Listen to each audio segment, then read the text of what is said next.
আসসালামু আলাইকুম প্রিয় শিক্ষার্থী বন্ধুরা, আশা করি সবাই ভালো আছে। এখন আমি তোমাদের সামনে হাজির হয়েছি অনুক্রম ও ধারা অধ্যায়ের অনুশীলনী 2 অঙ্ক নিয়ে। এই 2 নম্বর অঙ্কটিতে বলেছে নিচের অনুক্রমগুলোর শূন্যস্থান পূরণ করো। ঠিক আছে, এখন আমি তোমাদেরকে সমাধান করে দেব 2 4 নম্বর অঙ্কটি, অর্থাৎ 2 রোমান সংখ্যা 4। 2 রোমান সংখ্যা 4 এই অঙ্কটিতে দেয়া আছে, প্রথমটা আছে শূন্যস্থান, তারপরে আছে 10x², তারপরে আছে 50x³, তারপরে আবার দুটো ফাঁকা বা শূন্যস্থান আছে। ঠিক আছে, দেখো তাহলে আমি লিখি প্রদত্ত অনুক্রম। প্রদত্ত অনুক্রম প্রথমটা ফাঁকা, ওকে। তারপরেরটা আছে কি 10x², তারপরেরটা হলো 50x³, তারপরে আবার দুটো ফাঁকা, ওকে। তাহলে আমাদের এখানে প্রথম পদ এবং দ্বিতীয়, তৃতীয়, চতুর্থ পদ এবং পঞ্চম পদটা বের করতে হবে। ঠিক আছে, তাহলে যেহেতু প্রথম পদটা এখানে নেই, আর এই অনুক্রমটা, এই অঙ্কটি আমি গুণোত্তর ধারা দিয়ে শেষ করব, অর্থাৎ গুণোত্তর অনুক্রম ধরে আমি অঙ্কটি করব। ঠিক আছে, এখানে দেখো গুণোত্তর অনুক্রমের অঙ্ক করতে হলে সেখানে কি থাকবে, একটা সাধারণ অনুপাত থাকবে। সাধারণ অনুপাতটা কিভাবে বের করতে হয়, যে কোনো পদকে তার পূর্ববর্তী পদ দ্বারা ভাগ করতে হবে। ঠিক আছে, দেখো তাহলে আমি প্রথম অনুক্রমের প্রথম পদটা আমি ধরে নেব, যে ধরি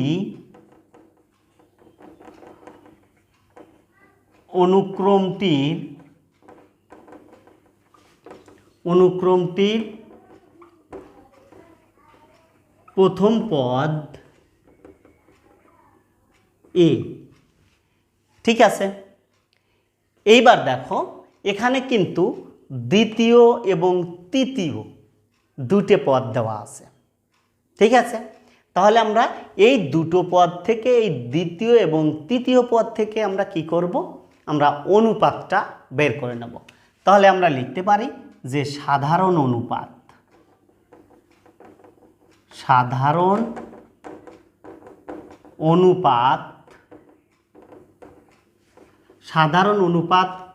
Q ইকুয়াল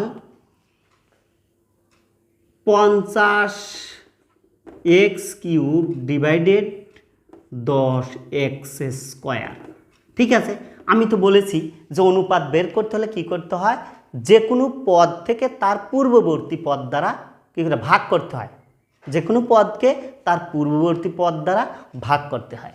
তাহলে ভাগ করলে কত হয়, 5x, কারণ এখানে 5 10 50 আর 3টা x আছে, এই দুটো যদি আমরা বাদ দিয়ে দিই তাহলে 5x থাকে। এইটা হলো কি অনুপাত, ওকে। এখন আমরা প্রথমেই কাজ হলো আমাদের এই প্রথম পদটা আগে বের করতে হবে। সেজন্য আমাদের গুণোত্তর অনুক্রমের যে nতম পদের সূত্রটা আমাদের লিখতে হবে। দেখো তাহলে গুণোত্তর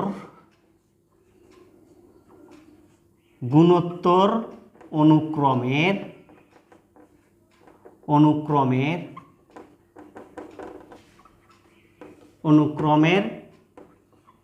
nতম পদ। nতম পদের সূত্র আমরা কি জানি,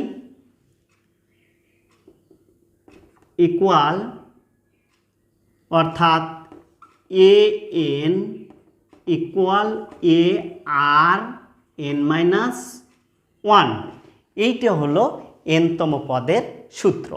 ঠিক আছে, তাহলে এখান থেকে আমরা, যেহেতু আমাদের দ্বিতীয় পদটা দেওয়া আছে, এই দ্বিতীয় পদ থেকে আমরা প্রথম পদটা আমরা বের করব। ঠিক আছে, তাহলে আমরা লিখতে পারি যে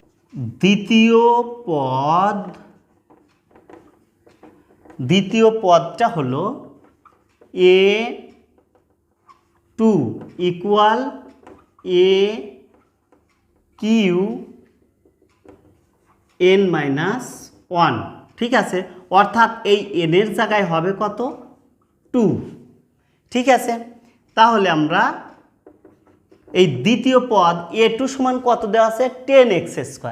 তাহলে আমরা 10x² লিখে ফেললাম। এরপরে দেখো এ তো এর মানটাই বের করতে হবে, তাই এ ওইভাবেই থাকলো। আর কিউ 2-এর মধ্যে 1 বাদ দিলে 1 থাকে, উপরে 1 দেওয়ার দরকার নেই। ঠিক আছে, এখন দেখো 10x² equal a into Q এর মান কত আছে 5x আমরা পেয়েছি। ওকে, এখন দেখো তাহলে এই 5xটা আমরা 10-এর নিচে নিয়ে যাব, কিন্তু এই এটা আমরা আগে লিখলাম আর এই 10টা লিখলাম 10x², আর এই যে 5xটা এর নিচে যাবে, তাহলে আমরা নিচে বসিয়ে দিলাম। ওকে, বা a ইকুয়াল, তাহলে এখানে ভাগ দিলে কত থাকে 5 দুগুণে 10, আর 2টা এক্সের মধ্যে একটা এক্স বাদ দিলে এক্স থাকে। ওকে, তাহলে আমরা এর মান প্রথম পদটা কিন্তু আমরা পেয়ে গেছি, অর্থাৎ 2x। ঠিক আছে, এখন আমরা বের করব হলো 1 2 3 4, অর্থাৎ চতুর্থ পদ এবং পঞ্চম পদটা বের করব। দেখো তাহলে এখানে আমরা লিখতে পারি যে চতুর্থ পদ, চতুর্থ পদ মানে হলো a4 ইকুয়াল a³ 4 - 1। ঠিক আছে, তাহলে দেখো আমরা মানগুলো বসিয়ে দিই। এর মান পেয়েছি হলো 2x, আর কিউ এর এখানে আমরা লিখব কত, এই গুণন 4 থেকে 1 বাদ দিলে 3 থাকে, তাহলে 2x গুণন, আর কিউ এর মানটা কত দেয়া আছে আমাদের, কিউ এর মান আছে হলো 5x, তাহলে 5x উপরে কিউব হবে। এখানে দেখো 2x গুণন, তাহলে 5 5 25, 5 25 125 x এর উপরে কিউব।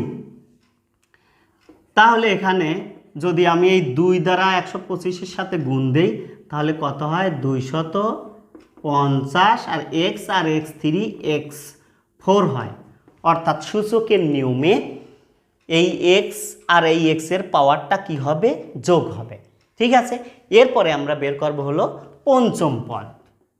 তাহলে দেখো পঞ্চম পদ, পঞ্চম পদের সূত্র হলো a5 ইকুয়াল a³ 5 - 1। ওকে, তাহলে দেখো এখানে আমি এর মানটা বসিয়ে দিলাম। এর মান আমরা পেয়েছি কত 2x গুণন কিউ এর মান আমাদের পরে বসিয়ে দেব। এই 5 থেকে যদি 1 বাদ দিই, এখানে থাকে কত 4। ওকে, এরপরে দেখো 2x গুণন এই কিউ এর মান কত আছে, কিউ এর মান আছে আমাদের হলো 5x, তাহলে 5x বসিয়ে দিলাম আর উপরে 4। ওকে, এখন দেখো তাহলে 2x গুণন, এখন যদি 4টা 5 যদি আমি গুণ করি, তাহলে হয় কত 625 x4। ওকে, এখন এই 2 এর সাথে 625 গুণ করে দিলে হয় 1250, আর এখানে আছে x একটা, আর এখানে হলো 4টা, তাহলে x হবে মোট 5টা। ওকে, এই হলো পঞ্চম পদ। তাহলে আমরা প্রথম পদ, চতুর্থ পদ এবং পঞ্চম পদটা পেয়ে গেলাম। ওকে, তাহলে আমি লিখতে পারি যে সুতরাং নির্ণয় অনুক্রম,